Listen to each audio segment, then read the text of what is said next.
What's going on, guys? We are extremely sorry and heartbroken that this video is late. I mean, we need to be better than this. The game was yesterday. It is now noon the day after, and we are just putting up a video, so we need to get our shit together. Now, I have an explanation. Okay? Kinda. We probably should have made a video last night, but we were busy, unfortunately. So we planned for this morning, and I was like, okay, I'm going to mow the lawn real quick before we make a video.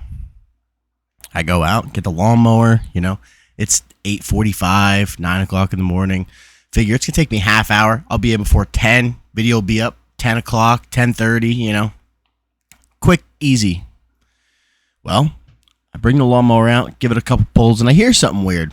So I flip it over, and there's like a bunch of string that someone must have hit wrapped around the blade in the center. So I had to cut it off. And as I'm getting a knife and coming back and I'm looking at this thing, I realize it is infested with ants.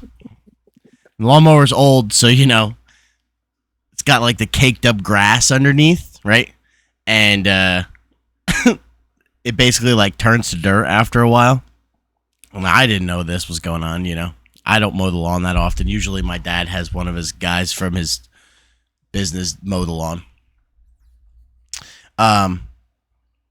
So anyway, I'm like, oh crap, I gotta clean this out, So I have it flipped over and I'm getting a stick, cleaning it out, trying to get all the ants. And now there is not hundreds, probably thousands of ants everywhere, dude. Like the ants are all over the lawnmower. They're up the handle and everything. It's just like an easy push mower. It's not a ride mower or anything. So they're covering this. And I'm like, oh my God. So I go with the leaf blower.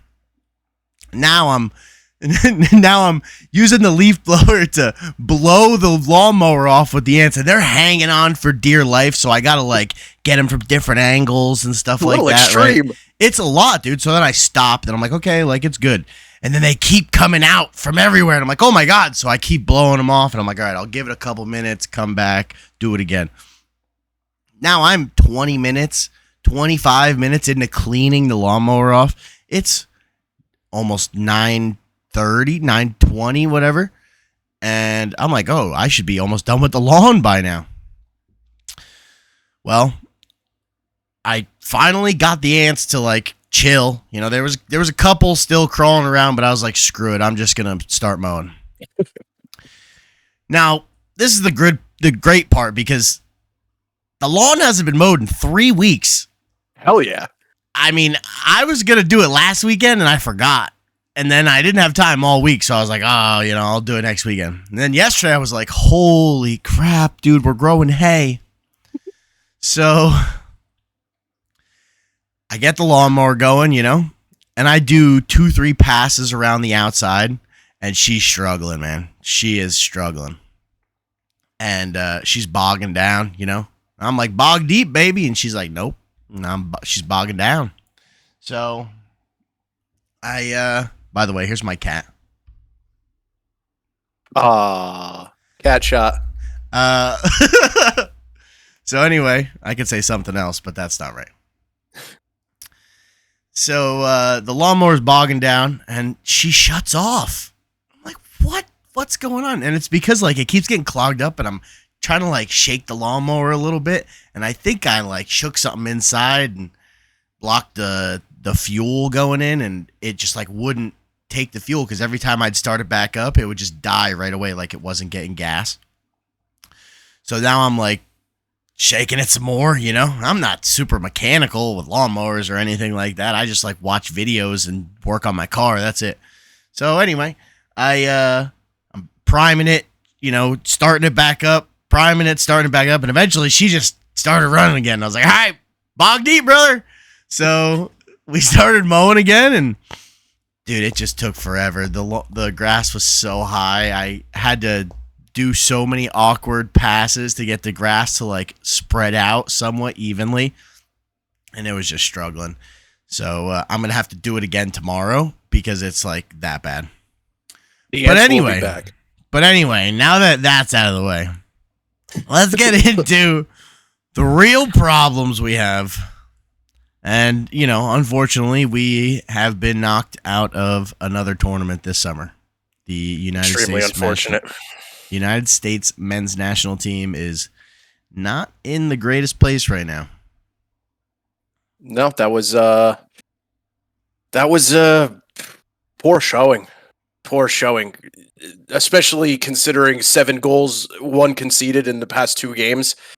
Not even to threaten Morocco that was a bad game. I'd be the first to admit that was a bad game, bad watch too. It was even a struggle to watch.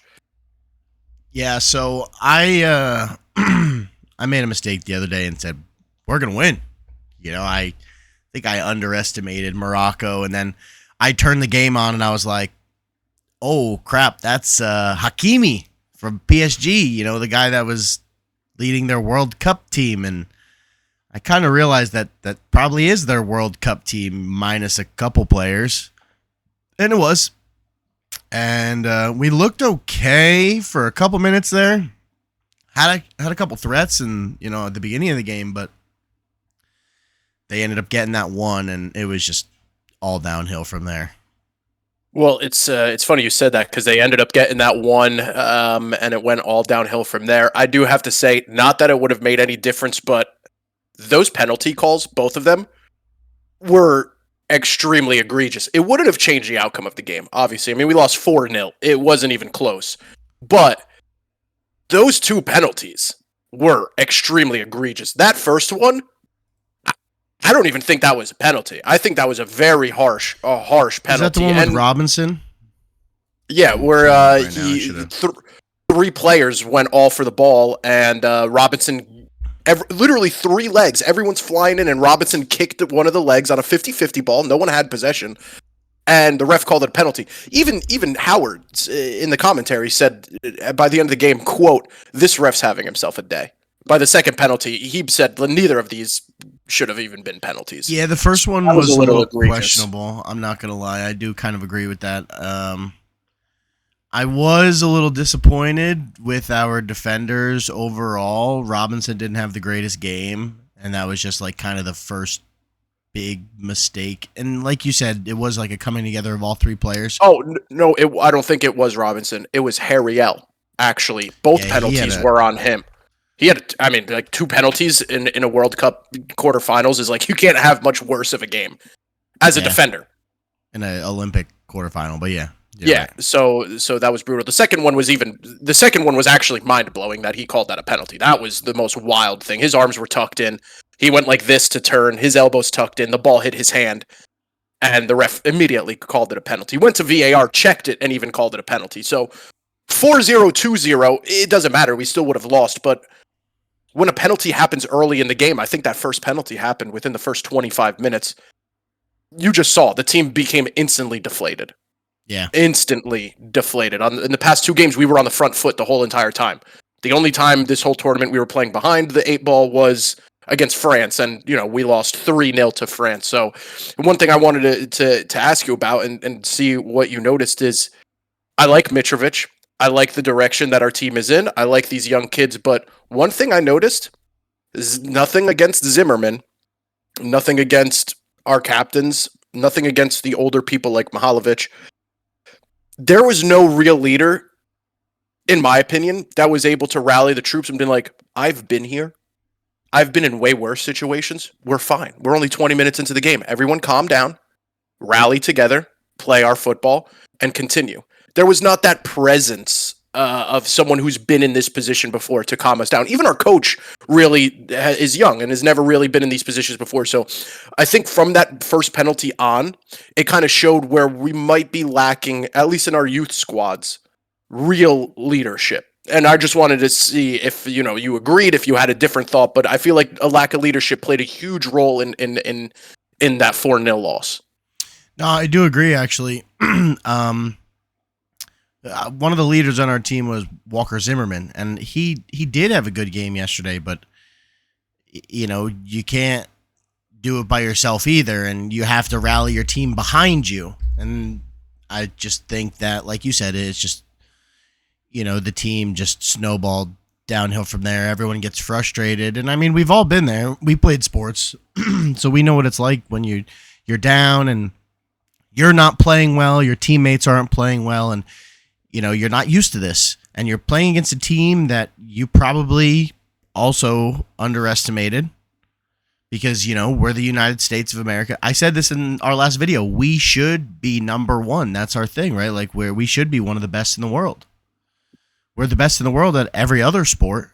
We should be the best in the world at this sport. So we're not, and we need to get there. And I told you, right? You asked me, is there any pressure on these players? And I said, I think the pressure's on themselves. And, they expect to go out there and win. They expect to go out there and play really well. We're playing Morocco, we're the United States. We need to go win this game. And then all of a sudden, you're playing against these guys that are playing at some of the biggest clubs in the world, like Villarreal, that their striker who scored like 2 or 3 goals. The dude isn't the best striker in the world, but he's better than any striker on that team that we put out there yesterday. So, agreed. I think some of the players looked a little shell-shocked, especially some of the younger players like Harry L. or whatever his name was, you said, our right back. He had a terrible game yesterday. That guy realized that this is some young kid who, the left winger, he realized this is some kid who thinks he's better than me, and he's not. And he put it to him all day long. And even Tolkien was playing okay, but he got beat one time there, and there was a goal. Now, I actually roasted him, dude. It wasn't even get beat. Like Hakimi made him look like a fool on that third goal or whatever it was. He did, yeah. I mean, but that's the difference between a Red Bull starter and a PSG starter. I will say this though. I watched that back over because it's Tolkien, and I was like, man, what did he do wrong? And that started because our right back, Harry L. or is that his name? What is his name, Vinny? I'm pretty sure it's Harry L. Dude. If we're saying his name wrong, I'm gonna feel so bad. Olympic team. He plays on the Philadelphia Union. Does he? Well, we'll get back to his name here in a second. But anyway, that dude went all the way upfield, got beat, and then left our defense in a 3-back. Walker Zimmerman, or Robinson Nathan. or Walker Zimmerman slid all the way over into right back, and then Tolkien had to come play back post. And like you said, he got beat by Hakimi. It is what it is. It's Nathan Harriel, yeah, on the Philadelphia Union. I knew I wasn't tripping. All right, I'm just making sure we're saying the right name. I'd feel bad if we're saying his name wrong. You know what was the worst part about that third goal? It wasn't even like a good shot. It wasn't a rocket. It was just placed well into the corner. It wasn't fast. It was just he beat Tolkien, and then all he had to do was slot it right past our goalie. You can't even blame Schulte for it. There's literally nothing he could have done about that. So, it's upsetting. And then they had the fourth goal, the penalty again for a handball. That was disappointing. One good takeaway I did get out of this game, though I got to admit, it was a tragedy the whole entire time. I don't think we really did anything well. We never really posed any serious threat. I think one time Aronson got in on a cross and he missed wide, but it was offsides anyway. And at that moment, I was like, oh, wait a minute. We're showing signs of life. But from then on, no life. We were dead. That was in the very beginning of the game, right?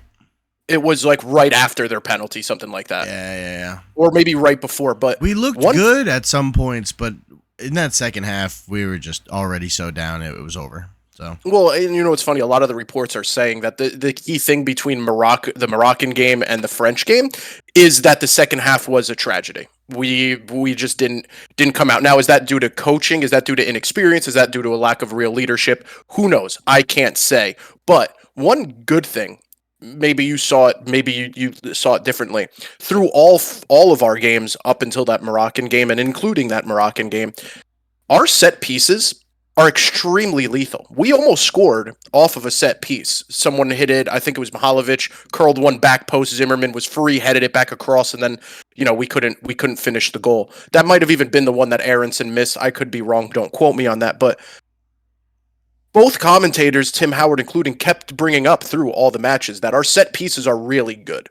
So that's something to hang your hat on. There's whole Premier League teams, at the highest level where their game is, if we get a set piece, we have to make the most of it, because that's where our goals are going to come from. You hear all the time people talk about having the most set piece goals in the league.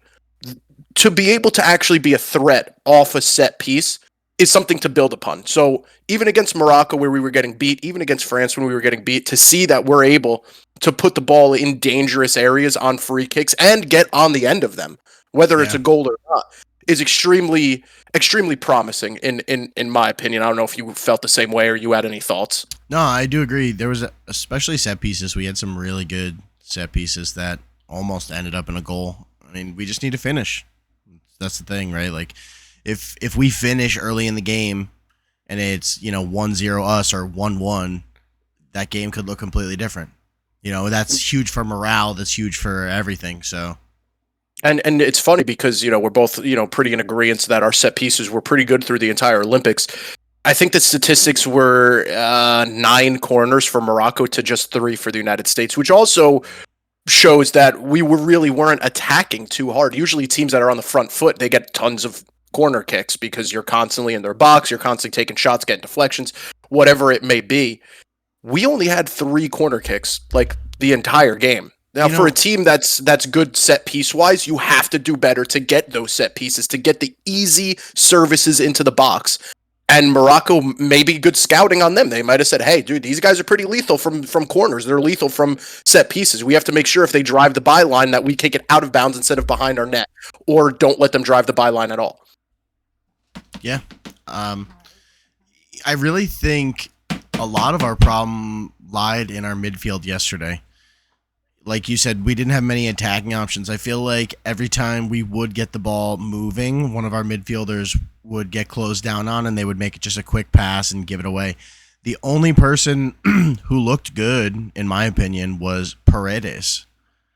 That dude, he was pissed at one point too because he was like, what are we doing? And he actually still looked good, but he was doing a lot of the stuff by himself. And, you can't beat a world-class team like Morocco who ends up in the semifinals of the last World Cup when you're playing like that. You have to come better prepared for something like that.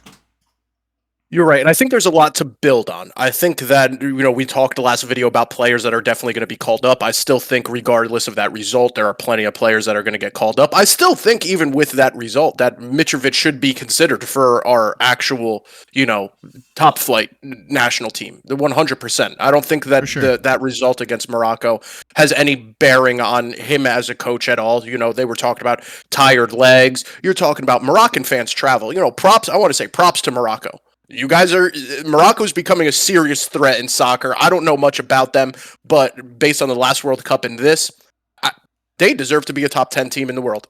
Seriously. They're great, seriously.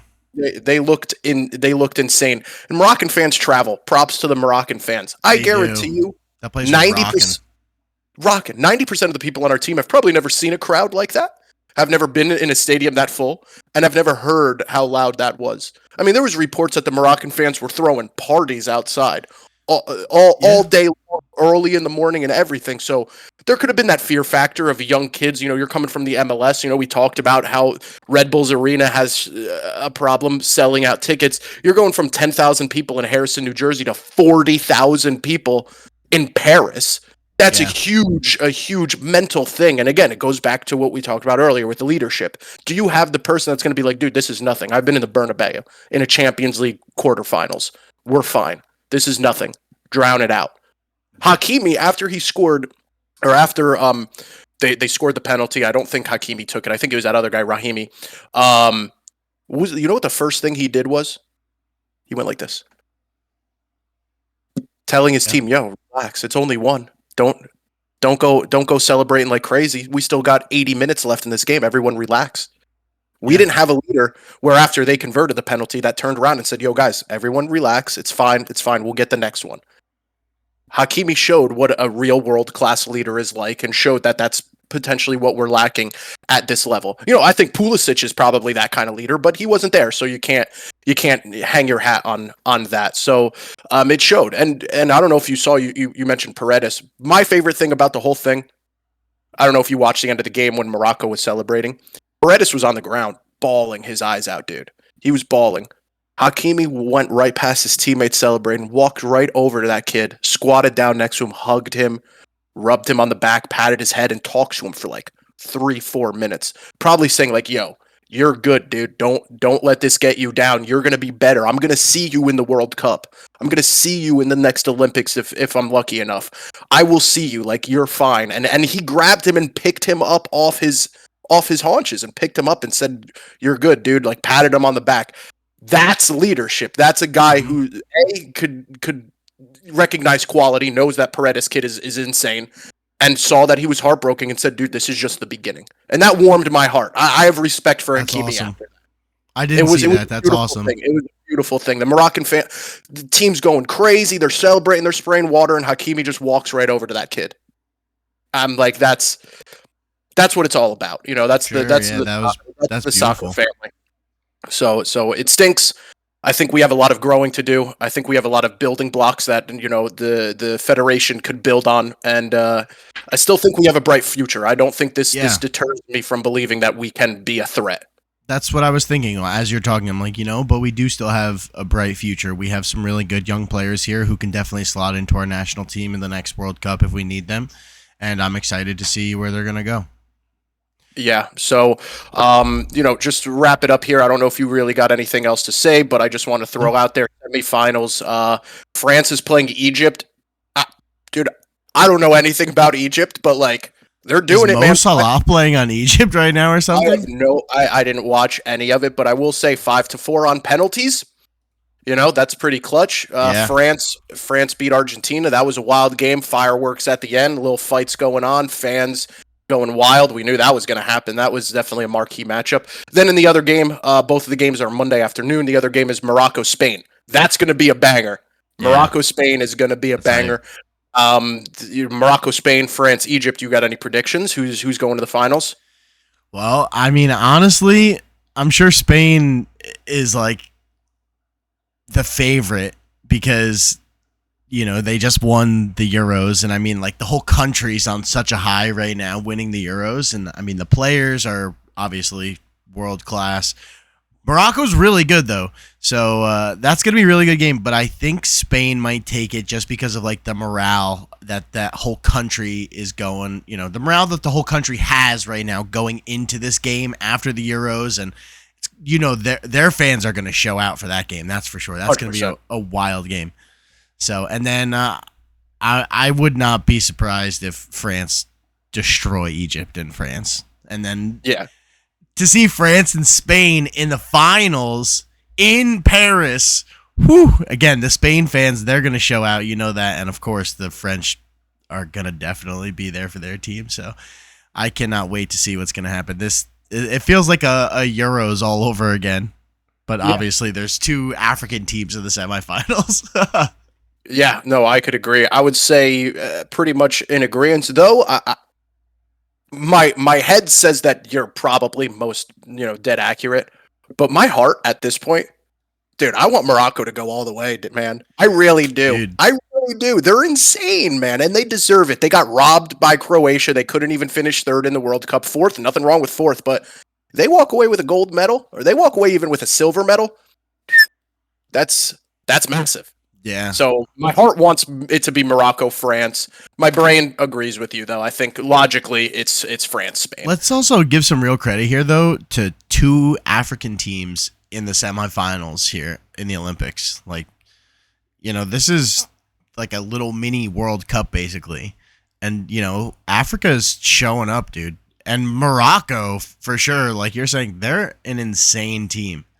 And to Egypt too, clearly. Mo Salah is not playing for Egypt. I have not watched any of their games, I'm not going to lie. So I do not know who's on their team or how good they are, but clearly they're good if they're in the semifinals. But very cool to see, you know, two African teams and two European teams. Yeah, it's actually really funny. Not there, though. It's actually really funny, dude. I mean, think about it. No South American teams. Argentina's gone. Paraguay's gone. So you got Europe and Africa. So props to all those guys. Maybe that's the future. It could be. Real quick though, who do you got medal wise? Gold, silver, bronze. Where's your head at? Ooh, oh man, I don't even know. Well, so if I said, let's say, Spain and France are going to go to the finals. Yeah. Then I think Morocco take bronze in the third place game. And then, ooh, man, I don't know. It's a tough one. I really have no idea. Just because I have to choose, I'm going to say France take the gold because they're in Paris and Spain take the silver. But I don't know, man. Egypt could take the gold. Who knows? These games are actually insane. Yeah, you got a good point. Just to be that guy though, I'll stick with my heart here. I would say France gold, Morocco silver, Spain bronze. Yeah, I can see So that too. that's where I would definitely be out. Shout out to all the teams left. Honestly, it's a huge achievement, especially for countries like Egypt. That's massive, and looking forward to Monday for sure. Yeah, for sure. Listen, make sure everyone watches these games because we all know in football anything can happen, and these are going to be some wild semifinal Dude, it could be and Egypt. final games. It could be Egypt, Morocco, full Africa final. That would be insane. Yeah, that would be actually insane too. That'd be huge for those countries and huge for the sport, honestly. Yeah, it would be. All right, well, we are going to get out of here. Thank you guys for watching. Make sure you guys like, comment, subscribe, and we'll see you in a couple days in the next video. Peace. Peace.